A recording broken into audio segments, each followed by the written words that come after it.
guys, welcome to another episode of Side Quest Podcast, the unofficial podcast of Fitocracy. If you are not following us on Twitter yet, please check us out there at SideQuestFM. You can also find us on Facebook, like us there as well, SideQuest Podcast. Just type that up in your search bar, it'll bring us up, and you can find us on Facebook. You can email us at sidequestpodcast@gmail.com. If you have a trainer you want me to reach out to and get on the show, or if you have questions, feel free to send them my way. You can follow us on Instagram as well at SideQuestFM. If you're on Google+, we're there as well, SideQuest Podcast. I have a great guest for you today. She is a physique competitor who does a lot of things besides lifting. She does some Muay Thai. She does some other fun stuff as well. She is a person I wanted to reach out to because when I got on her page, the first thing it said was one woman's quest for health and ice cream. As a gamer, the idea of quests is a big thing with me. And ice cream, come on, you guys know I love me some Ben and Jerry's. But I also wanted to get her on the show to talk about physique competing because it's something I haven't had a guest on yet to speak about. And it's always kind of interested me. So I want to welcome to the show Dell Farrell, like Will Ferrell. Did I pronounce that right? Yep, that's right. Hey, everyone. Awesome. Dell is coming to us from the future, and by the future, I mean Australia. And by Australia in the future, I mean she's a day ahead. So, yes, it's like we hopped in our DeLorean and we're speaking. Back to the future. I thought about saying that all day, and I was like, I'm not going to say it. And then I got here, and I said it. So, Dell, tell us a little bit about, because you have a great story, and your first kind of blog entry on your site kind of tells your story and how you struggled through losing weight, and you struggled with fad diets and kind of found the right way and the right approach and what worked for you. So how did that happen? Like, tell us a little bit of how you arrived at this point. Okay, yeah. So I started the blog because there's a lot of blogs out there of fitness girls and coaches that are like, I'm perfect. This is what you should do, and don't do this, do that. Whereas mine is more like I screw up a lot, and that's normal. That's part of the journey. So I started from overtraining, and I was doing Muay Thai and CrossFit and doing lots of volumes. I was doing like 2 sessions a day, and I thought more was better and working harder. I was clean eating. I thought I was doing all of the right things, but I was stuck. I couldn't get the body I wanted. I was like stuck at a weight. I was not gaining muscle. I wasn't losing fat. I just was looking worse and worse. So I started the blog to go through sort of the struggles that I went through and then how I got unstuck. So learning, I've worked with Kino Body, Gregory O'Gallagher. I know you've had him on the show before. So through a lot of his work, and I'm a big fan of Dan John as well. So the more sort of minimum effective dose. Right. So you don't need to be in the gym 5-6 days a week. You can do 3 sessions a week and get really good results. And I went from thinking there's right foods and wrong foods to knowing that, hey, you can eat whatever you want as long as you get a certain amount of carbs, proteins, and fats. And that number that you need changes depending on your current weight, your current training. So it's not, and I know now that weight loss isn't linear, that it's not like, okay, this is your number, this is your training. It's a learning approach. So I'm a big fan of habits, so building on top of one habit. So maybe focus on what you're doing good, continue that, and then focus on one thing that you can switch out for a better habit. So I have gone from an all or nothing approach to a moderate approach, pretty much. Okay. So building habits is in all honesty, and this is one thing I will try and harp on as a coach as I get out there and start coaching as well, is that, I think the most important habit to build, more so than go to the gym 3 days a week or work out for 30 minutes, at least for a week or two, just track everything you eat. Because then you have an idea. Yeah, that's what I start with my clients. I say, they're like, okay, just give me a meal plan. I can stick to a meal plan. And I say, if meal plans worked, then everyone would be skinny. Right. Or everyone would be you wouldn't even need me. There's 1,000 free meal plans that you can get online. So for the first week, I use MyFitnessPal or My Macros Plus, and I say just use that for a week and track. I don't want you to hit any numbers. I just want you to track everything so you can have anything as long as you can track it. And that in itself creates mindfulness. It makes you really aware of how much, like, if you're eating too much, because a lot of people are like, no, I don't even eat that much, but they don't consider that the foods that they're eating, maybe they're eating clean food, but it's like protein balls that are coconut oil based. I heard a lady talking about what she puts in her smoothie the other day, and she's like, yeah, I put coconut oil, avocado, chia seeds, protein powder, and all the things she was putting in. I'm like, that's like more than a meal's calories for me. So people think that they just have to eat the right food, but it's not always the case. It's about knowing what you're putting in your body. Right, and what is tracked is usually managed. I sort of connected with that at one point when I started to realize, when I started to think, why am I broke all the time? Why do I never have any money? And then I was like, I'm really good at tracking what I eat. Maybe I should track where I spend money. And lo and behold, I was like, holy crap, I spend a lot more money than I should. Yeah, so that kind of solidified like the idea of like tracking it and making sure you're hitting the right things. So you went from, like you said, you went from being overzealous and doing a lot to being a little more moderate. And then this year you did your first like physique competition. So well, actually I did bikini, so it's a little bit different to physique. So you don't need as much muscle. It's more like just like a leaner physique, and yeah, like it's not like figure. So I did Muscle Mania, and it was Miss Bikini. So I did Miss Bikini. I dieted. I had a long prep because I really wanted to emphasize that the slow and steady approach is more enjoyable. So I did a 20-week prep, and I seriously, I don't know how many people told me how much prep sucks and it's horrible, but it's worth it at the end. It was the opposite for me. I enjoyed my whole prep, and I'm like, I don't even need to compete because I enjoyed this so much and I learned so much. So, and I had a very different approach to a lot of people. So my coach, Denver, he's really good, and he just gave me macros the whole time, and he trained me. And so no meal plans. We just worked on like choosing foods that were more filling and choosing foods that you can track accurately. For example, at one stage I was having turkey mince a lot through the week, and he said, well, my turkey mince on the label, it was technically 97% fat free. So he's like, well, you never really know how much fat's in mince, so why don't we switch that to turkey breast instead of mince? And that was the only thing we changed that week, and I dropped like an extra 2 kilos in the following 10 days just from changing one thing. So it's good to have someone thinking for you, especially when you're depleted and you can't really brain.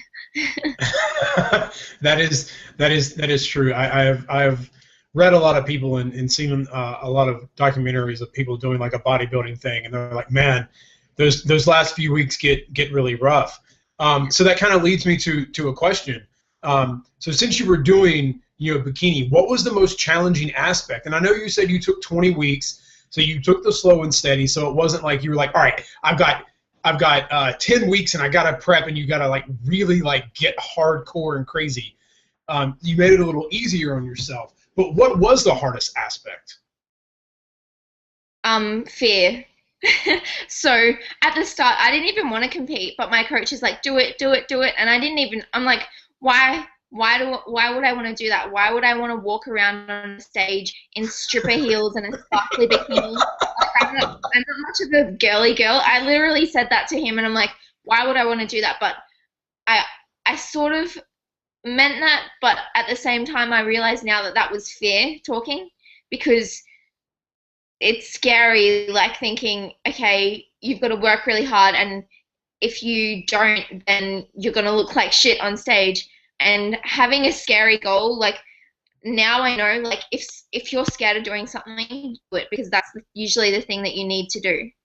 So if you think dieting is scary, if you think tracking macros, oh, that's too stressful for me, I can't do that. If you think going to the gym and lifting weights is scary, it's probably the thing that you need to do. So fear, it was the biggest thing.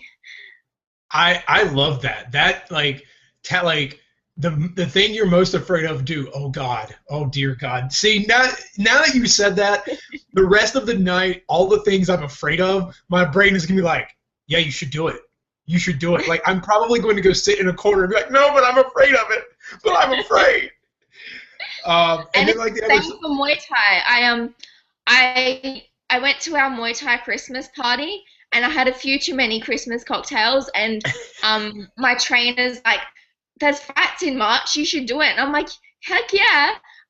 So because I haven't had a fight before, and I'm like, yeah, I'll do it. And then like the next day I'm like, oh my God, what did I agree to last night? So I'm training for a fight now. And yeah, I go through that struggle every day. Oh no, you're not ready. Like that's too soon. Like you should just do it later in the year. Or like my body's like, no, we don't want to do that. And then I'm like, no, shut up and do it.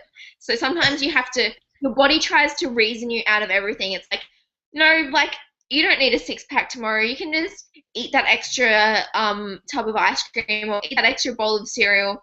But it's like your body wanting to stay the same. It's like your mind saying, no, we don't want you to go out of your comfort zone. Just stay where you are. You're good. You're good. That's very true. I think one of the things, to get a little scientific, your body is always looking for homeostasis. It doesn't want to have these crazy, like, it doesn't want those stimuluses. Like, it wants to just be the same. It's easier to survive when your body stays the same. And when you throw workouts in, or you throw this in or that, or stress, all of a sudden there's all of this stuff and your body starts to kind of freak out. And that's why I like just focus on today. You don't need to think about tomorrow. You don't need to think about what you're going to look like in 10 weeks' time. You don't even need to think about next week. Just what can you do today to get closer to your goal? So maybe you like had a chocolate bar after dinner. Maybe today you'll only have half a chocolate bar, and then when you get used to that, then you'll just not have a chocolate bar after dinner. Maybe you sat on the couch all day, so maybe today you'll just like walk to the end of the drive and back. It's all like just taking action is what gives you motivation. The motivation doesn't come first. So just start. Even if you're like, doing one push-up isn't going to do anything, doing 2 push-ups isn't going to do anything, just do it. Because you know what? 1 push-up is more than 0 push-ups. Right.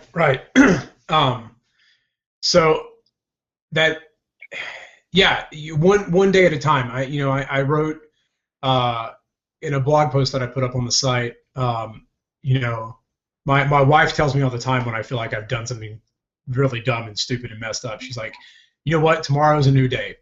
It's a brand new day. There's no mistakes in tomorrow. You start it totally clean. And I think that's really good advice to give to anyone. Is just, you know what? You screwed up. Fine. Accept it. Tomorrow, clean slate, keep chucking. And that self-acceptance is going to get you so much further than guilting yourself. There was actually a study done on alcoholics that had been sober, and broken their sobriety and they'd gone out and had a few drinks. And the ones who made themselves feel guilty about it were more likely to go out and drink more the next night. Whereas the ones that are like, okay, you know, I'm human, and accepted their mistake and then just moved on from it rather than feeling guilty, had a higher success rate. So guilt has no place in dieting, in fitness, in getting where you want to be. Like, you should never feel guilty about anything. Just be like, okay, the time machine exercise that Dick Talons wrote about. So what could I do if I went back in time, got in my time machine and went back to that same situation? What could I do different to avoid that from happening? So maybe you went to a Christmas party and you drank too many drinks and you ate food afterwards, or you like went home and got a pizza. Maybe you could put a protein shake in your car so that you knew that instead of going home and having like 500 calorie slice of pizza, you could go home and just have a protein shake on the way home and then go to sleep. Or maybe you could just avoid that situation by not drinking. Some people, like, drinking is fine in moderation, but if you can't just have a few, if you always get white girl wasted, then just avoid that. You say that and it brings up so many memories from college, and I'm like, oh, white girl wasted. Oh, white girl wasted. They turn into woo girls. If you've seen How I Met Your Mother. And so I have some friends that still, like, in their late 20s. I'm like, ladies, come on. It's not college anymore. And I like to drink once in a while, but usually when I drink, I like to drink because it makes me realize why I don't drink that often. Because everyone just gets wasted, and then you spend like the rest of the weekend feeling horrible, and you can't go to the gym because you just want to sleep. Yeah, I totally agree. The older I get, the more I realize, okay, there's a point where I'm like, all right, this amount of whiskey, this amount of scotch, this amount of beers, and I'm good. If I'm like, I'm just going to throw up my hands and go, fuck it, let's get wasted, I know in the back of my brain the next day I'm going to hate myself. Especially if I go to the gym the next day, and then it's awful. It's awful. So luckily, and usually, go ahead. Sorry, if I have clients that drink a lot, I'll say, okay, well, you drink Coke and rum every night. Maybe instead of that, you can drink Coke Zero, and then after that, maybe have like progress them. So maybe rum isn't the best to have, so maybe just have like vodka and Coke Zero, and then have like one less drink, and it's like a progression rather than being like cold turkey, you can't have that. If you say to someone, you can't have ice cream, you can't have vodka, or you can't have whatever, that's all they're going to think about. It's like saying, don't think about a pink elephant.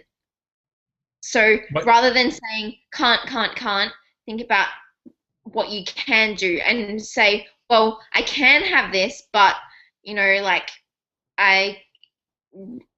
what do I want more? Do I want an extra drink, or do I want to feel good when I go to the beach and I have to wear my swimmers? Like, it's more of stop thinking, oh, I can't do this, I can't do that, and thinking this is a choice, and you got to like change your mindset. Because I find with clients, the ones that have the better mindset, that not the, oh yeah, I'm perfect, I'm going to do everything right, I never fail mindset, but the, oh, this is going to be hard, but, you know, it's my choice.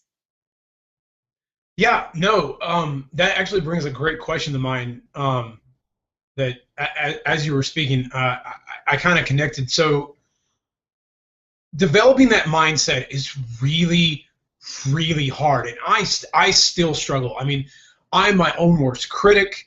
I am my own worst, like, person that can bring myself down. Like, no one else can bring me down more than myself, and I am always harder on myself than I am on anyone else. But listening to you talk about that and like changing your mindset and knowing a little bit about your story, like you dealt with diets that were restrictive, and you couldn't eat this or you couldn't eat that, or you had to work out this way or that way. Like as you kind of got through the process, and as you kind of got introduced to, when you found out when you found Greg and some others, and kind of started doing flexible dieting, or if it fits your macros, is that when you started to is that when mentally, all of a sudden it just sort of blossomed and you were like, oh my God, I can do this, I can, and the can'ts kind of went away, and the can'ts When I started with Greg, he recommended that I get an audio book by Eckhart Tolle called Practicing the Power of Now.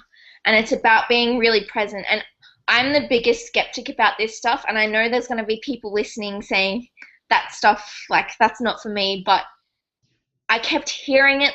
I listened to podcasts and interviews and things, kept hearing meditation and mindfulness, and I'm like, oh, that stuff's not going to work for me. But I listened to Practicing the Power of Now by Eckhart Tolle. I just listened to a little bit every day, and it's really about nothing is wrong in this moment, so accept yourself in this moment, and then you can look at where you can improve, rather than being always negative on yourself and saying, I'll be happy when. I'll be happy when I get to this weight. I'll be happy when I can fit into this dress size. And it's not like, okay, I have the right mindset now, I'm good. It's something that it's like motivation. It's something that you continually have to work on. So what I do is I write 10 affirmations in the morning, first thing when I wake up, and last thing in the day before I go to bed. So it might be it's I am, and something it might be business related. It might be so I'll write I am a Muay Thai fighter if I want to fight Muay Thai, or I am Miss Bikini 2014 if you're doing a bikini competition, or and it doesn't have to be a big goal like that. It could be one of mine is I am a macro wizard and I count macros every day. So it's you should have those little process goals in there. So am I the kind of person that is oh, that's close enough, that's probably about 100 grams? No, I'm the kind of person that weighs my food because I know that that's what gets me on track. And if I don't weigh it, it's always more. It's never you're never gonna be oh yeah, that's about 100 grams and it's gonna be under. It's always gonna be over. So just the little things make a difference. And so having those 10 affirmations, the first thing you think about when you wake up, the first thing that you do before you go to bed, it kind of gives you guidelines for your decision making. So if you don't have to think about, oh, should I do this? Should I do that? It's well, I'm the kind of person that goes to the gym because it's my workout day. I'm the kind of person that only has things that I can track. I'm the kind of person, so think about who you want to be every day. And doing also the guided meditation, which another thing I was that's kind of lame, I'm not going to do that, but just the guided meditation, it helps so much with my sleep. And I think most people know now how important sleep is for de-stressing, recovery. Sleep is anabolic, so don't miss out on your sleep. But yeah, does that answer your question a little bit? No, yeah, I have to admit I've kind of failed on my meditating. I started and I did it for a couple of weeks, and it's hard to keep going. It really is, and it shouldn't be. In high school, luckily I had an amazing theater teacher in high school, and every morning we started out and we had to do yoga to kind of stretch and get our bodies ready, and then we also did like a meditative thing. So she would play some type of classical score, either from a film or whatever. And I found that I started to lose myself in it, and I felt better. And and then I stopped doing it in college. And even now, like I started for a couple of weeks and then fell off. But it really does. Like even in those couple of weeks, I felt I slept better. My energy felt better coming out of like the meditative state. Like, I didn't feel as stressed. And I probably should start doing it because my like. And you sleep like a baby when you do it. You do. You do. You know what? I should start it again because I need to see if it helps relieve this stress in my my lower trapezius has been like tight for like a month. Like I've had 3 massages to like work it out, and then today in the gym it really started bothering me. So it makes it kind of hard doing pull-ups and deadlifts sometimes. So maybe I should introduce the meditation back and let my body kind of relax a little more. What I tell people that want to start is how I started is I just went onto YouTube and I searched 5-minute meditation or guided meditation, and I just fall asleep to that or wake up in the morning, put it on and listen to it while I'm still in bed. So like anyone can wake up 5 minutes earlier to do that or do it 5 minutes before they go to bed, because most people are like, I don't have time to stop my day and meditate, but everyone can do like 5 minutes. Right, and there's a couple good apps out there as well. There's Headspace, which I used, and Calm, which my as well. Yeah, my wife uses Calm on days where she doesn't want to teach for like the first 15 minutes, so she's like, all right, theater students, we're gonna do a meditation exercise, and she's like, it gives me 15 minutes of peace before they get all crazy. Maybe I should start doing that at the start of my boot camp. I don't want to teach you guys for the first half hour, so we'll do a half an hour meditation today.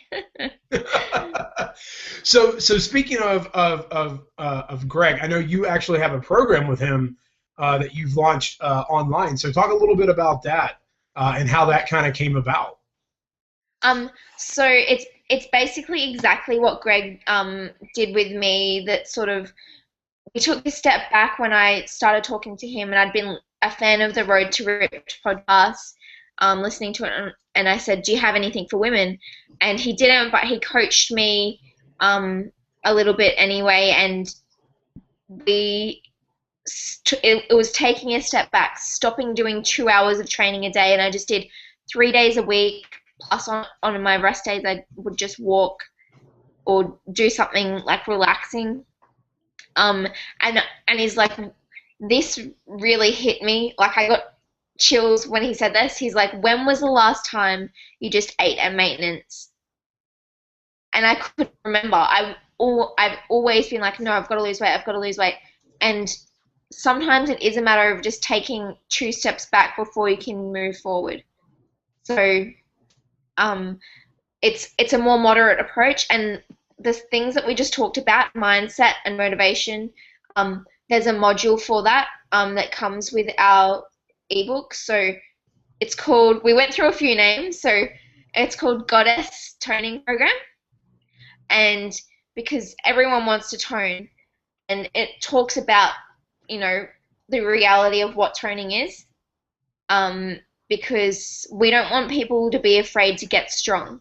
And getting strong, it's not just about weight loss. It's about being better at life. It's about health. It's about just being awesome at everything. When you get strong, everything gets better. So getting strong, counting macros, and just some strategies and how to take a reasonable approach rather than doing the all or nothing, like you have to track everything and you have to do this and you have to be all in or not at all, because that's what we want to get away from. It's not like clean eating, you're on or you're off again. It's just something that you build on. So you don't have to there's no falling off the wagon, there's no getting back on the wagon. It's just like, okay, this happened today. How can I improve tomorrow? How can I make today 2% better than yesterday? I like that. How can I make today 2% better than yesterday? That should be the time. I think that should be the tagline for the program. How can I make today 2% better than yesterday. Because if you think about it, like we mentioned earlier, when you screw up and kind of forgiving yourself and moving on the next day, but that for so many of us, and even myself, I have to admit, the guilt of like a mistake still kind of like a shadow. It just hangs back there, and it's like, hey, don't forget about me. Don't forget about me. So I like that. 2% is a very small move, but 2% each day. It's like the old math thing when your math teacher was like, would you like to have $1 million or a penny compounded at like, what, 10% every day for 30 days? And come to find out you'd have like 10 times more money after 30 days. And it's like the snowball effect. And speaking of which, I'm also working with evidencemag.com and Army Leg. We're doing a coaching program. So I'm working with him, and it's a habit-based one. So it's the same idea. What habit, like, what are you doing good? Keep doing that. What maybe could we change out for a better habit, and to work on that rather than here's your program, here's your diet, off you go. Okay. So I want to ask this before I get into a couple of fun questions. So what habit is the toughest for you to do every single day, or what was the toughest habit for you to build into your daily life? That's a good question.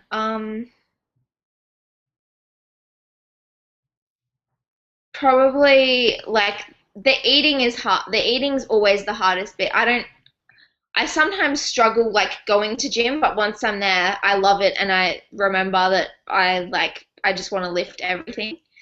But it's always a struggle to like mentally it's like a struggle against your brain every day. You can just have a little bit more. You can just do this, but you've got to fight that. And Eric Thomas has a quote, you're already hurt, don't cry to quit, cry to keep going. And I'm like, I cried a few times in comp prep when I was emotional and I wanted more carbs, even though my carbs weren't that low. And I would say to myself, I'm like, don't cry to quit, cry to keep going. I like that. So what is your favorite flavor of ice cream? Since you're a big ice cream fan, what is your favorite flavor? I like the Skinny Cow ice cream cookies. Okay.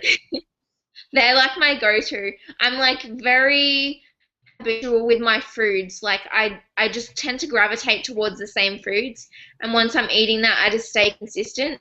Like I do chicken, butternut squash, veggie, like just I do the microwave steamed veggies because I'm lazy and I work long hours. And that's usually my protein meal, and then I'll have like cereal or ice cream as carbs. Or like I like white potatoes because for so long everyone was like, no, white potatoes are evil. And then I realized that was a load of shit, and now I eat like white potatoes almost every day. I do enjoy white potatoes. I am a big sweet potato fan, mostly because I too am lazy, and they're so much easier to microwave sweet potatoes, and microwave white potatoes just don't taste as good. Oh my gosh, that reminds me. I was reading an article on Greatest about, you can actually, if you slice it up like thin potato chips, like slice your white potato, and then just like salt it or whatever. I salt all my food as well. And microwave it on one side for like, I guess like 2 to 3 minutes, and microwave it on the other side. And they're actually crispy like potato chips, and there's no fat added, and they work. I was like, this is the best thing ever. I'm going to do that tomorrow when I go to the grocery store. I'm going to buy a white potato and make chips tomorrow night. That sounds awesome. And they actually get like crispy, like not as crispy as normal ones, but it's so much quicker. Huh. All right. I'm gonna do that tomorrow. Cool. So what is your favorite non-lifting activity? Is it Muay Thai? Do you enjoy getting in the ring and punching people in the face, or do you enjoy like a run on the beach? I do enjoy Muay Thai, but I'm also, um, for most of my life, I've competed in equestrian, so like dressage, and I've got quite a few ponies, horses, ponies. My mum seems to just collect them, and she doesn't ride. She just collects them and treats them like her pets. So I try to fit in riding when I can, and I feel like that's almost like meditation for me in terms of a stress relief. And it's just like when you're doing that, you're not thinking about anything else. So it's so enjoyable for me. But again, it's hard to fit it into my schedule because in the mornings I'm in the gym training clients, then I train myself, then training clients again at night, and I've got a lot on at the moment. So it's just a matter of fitting that in, but it's very beneficial. And I think it's good for everyone to find an activity that just is their stress relief activity. Oh yeah, mine is. I haven't been able to do a lot of mine lately. So last night I was like, you know what? I should be studying for my personal trainer exam. I should be doing this or doing that. But you know what? No, I need to relieve some stress, and I played some video games. So I haven't done that a lot lately. But that is. Yes, I agree. Whether it's getting out and taking a walk, riding a horse. I rode a horse once, and it was fun. But I gotta say, if you've never ridden a horse, two things: make sure you didn't have a leg day or Yeah. like a glute day the day before, because I Gonna was have a bad sore. time. You're gonna have a bad time. All right, so a couple more fun ones. So you get a choice for the rest of your life, and you can only choose one: beef, chicken, fish, shrimp, or pork. Which meat would you choose? Beef, chicken, fish, shrimp, or pork. Well, I don't really eat pork. I do eat a lot of seafood because the seafood's so good here. I think I'd have to say chicken though. Okay. That one, when I wrote that one down, go ahead. Yeah, you can't go wrong with chicken. No, no, you can't. As I thought about that question, as I'm writing it down, I'm like, oh my God. If someone asked me this question, I don't know if I could pick an answer.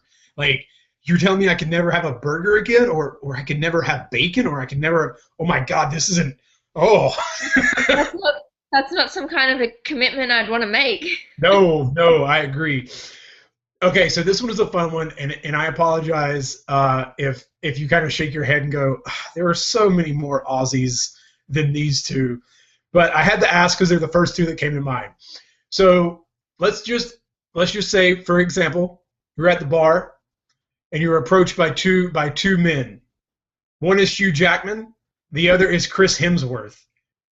Which famous Australian movie actor do you talk to? Gonna have to go with Chris Hemsworth. Over. My age. Oh, the age. Okay, okay. All right. So this one's kind of a fun one, but I feel like it's also it's interesting because um, I kind of I want to know. I know that from people in the time that I've spent like overseas, it's very interesting how different. Like you walk into a grocery store and they're a lot smaller. There's not 30 kinds of coffee. There's not 30 kinds of cereal. But in America, you walk in and they're like the size of 3 warehouses, and you're like, oh my It's God. like sugar-free monsters and sugar-free rock stars. There's like one flavor over here. One flavor sugar-free rockstar, one flavor sugar-free rockstar. So when I came to America last year, I was just like having a different one every single day because I had to try all of the flavors. So I was going to ask, is there one thing you miss about America that Australia doesn't have? Apart from the good flavor sugar-free monsters, I you know what? I like because I was prepping over there and I'm a fan of diet jello while I'm dieting, and you guys also have the um the sugar-free, fat-free jellos that are like cheesecake flavor and banana cream pie or whatever. And we don't have that over here. We just have like the regular flavors. So I brought so many back with me, and now they're all gone. Oh, that sounds like And in this, if you go to the grocery store here, we have chocolate Pop Tarts and strawberry Pop Tarts, and that's and it. that's it. Wow. It's really depressing. I think that was the one thing I found so interesting, is like we walked into a place in Scotland and I'm like, this grocery store is so small. And I also like I looked at their chicken and I was like, that's not a lot of meat. Where's your 6-pound like family size? No, don't really have them. Hey, do you know, fun fact, our eggs over here are like kind of like you guys have white shell eggs, like chicken Right. eggs, and our eggs are more brown, and the yolks are more orange, and you guys have yellow yolks, and that really creeped me out. Well, I thought only on movies they were like that. I think what happens, from what I understand, and I will have to look this up, I believe the reason they're a white egg is they actually come out a different color. They're a little like darker, but they take the film off of it to like sell you a white egg.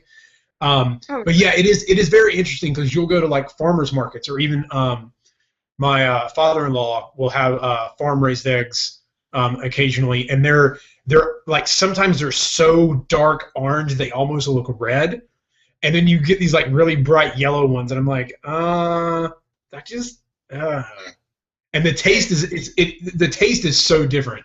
Yeah.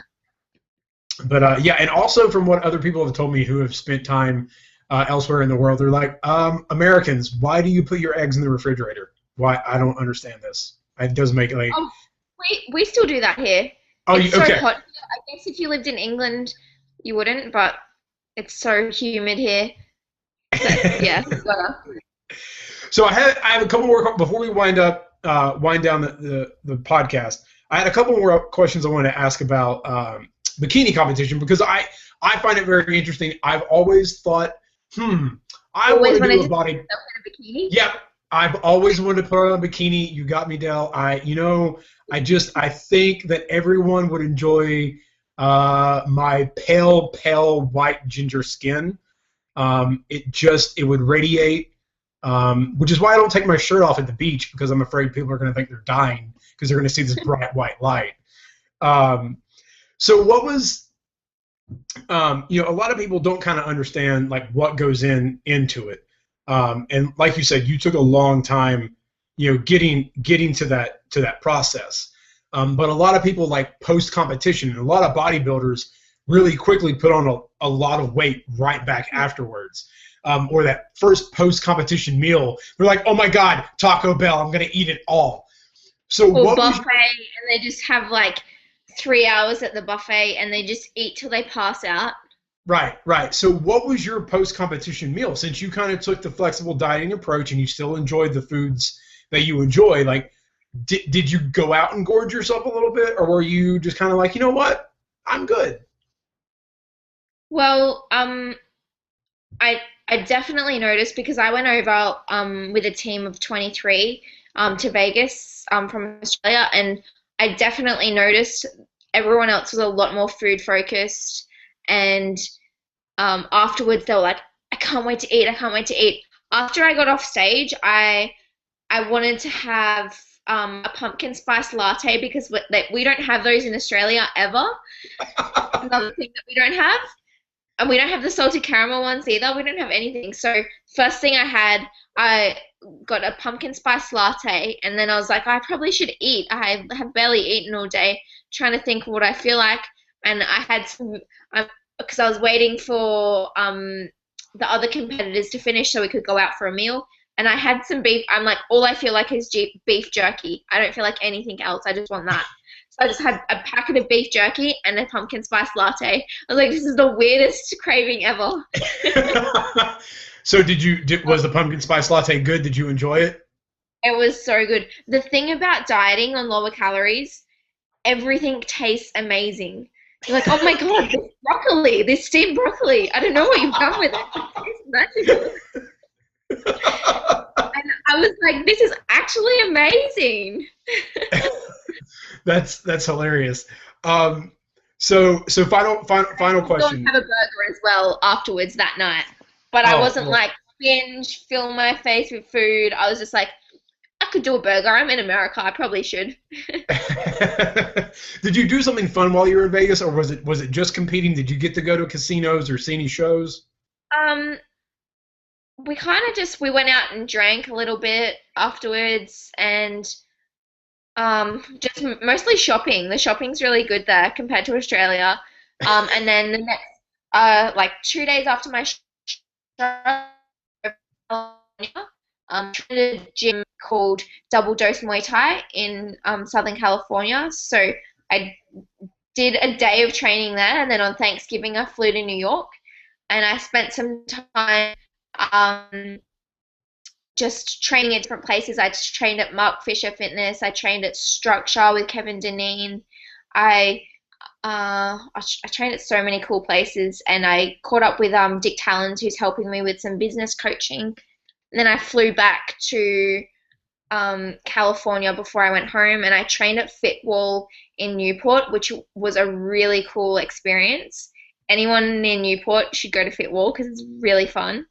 Um, and I trained with John Romanelio at Venice Beach. So, I mean, sorry, not Venice Beach, Venice Gold's Right. gym. Yeah. Um, but yeah, I didn't do much touristy stuff. I just trained at gyms and I hung out with cool people, which was, I think, whatever you do, like, it's who you're with that makes the experience. So I was just glad that I got to hang out with really cool people who had this, were in the fitness industry and had some really cool plans for their future, and we got to talk about that. So that that was the best part of my trip, pretty much. Awesome. All right. It sounds like that was a fun trip. I can only imagine that hanging out with Dick was a good time. I can only imagine that training with what? It was entertaining. So final question. What is one impression that you would say most people have wrong about like bikini or figure competing? Hmm. In my experience, I would say people think that their whole life needs to revolve around it, whereas if you don't, if you have your social life, have your work life, have your friends and family, everything balanced, and then that's just one small part of your life. You don't need to start an Instagram account and be like, I'm a fitness competitor now. This is my whole life. So people think that that's who they are, and it has to consume their life.